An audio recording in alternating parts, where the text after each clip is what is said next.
Alrighty guys, so now we have the piriformis. This is a muscle that sits underneath our glutes. It can, however, sometimes be the cause if you're not getting enough glute activation. So, for piriformis, very important that we stretch it, especially if we spend a lot of time seated. What we want to make sure is I'm going to give you the two options here. We're going to have a on the ground version and a seated version. My personal favorite is the seated version. However, if you don't have a seat that is the right height, going on the ground is fine. There's just a few tips and tricks I need you to remember. So for our piriformis on the ground, we want to come down. From here, we're placing one foot up on the knee. Now the foot that's up on the knee, this is the side that we'll be stretching. So what I'll do is I'll change over there. From here, I lay my head on the ground. I start to bring this knee up in the air and I'm grabbing either in the front of the knee or behind, wherever my mobility will let me. So in my case, I'll come up here. Now, I am feeling the stretch on this side and it's through that piriformis.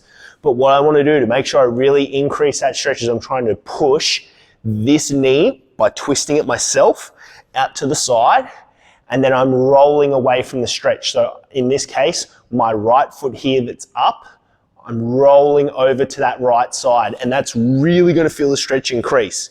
If you were to just stay here flat or even roll over to there, it's very, very hard to feel the stretch. But to really expose that piriformis and get that stretch, we need to roll over to the side that we're holding on to, or the opposite side of the stretch. So that is our laying piriformis. Now for our seated piriformis stretch, what we're going to do, same concept. I want to stretch that same side. I want to make sure, first of all, I'm at 90 degrees. So when you're on a bench in the gym, it's perfect. If you're able to set up a chair at home, a desk chair, or even the coffee table, even better. But find a bench where you're roughly at 90 degrees. You don't want to be up too high and you don't want to have that knee too low. From here, we come up into that position. I'm now grabbing underneath the knee. I'm pulling the head of the humerus, my femur, the head of the femur. So knee, I'm trying to drive that into the hip.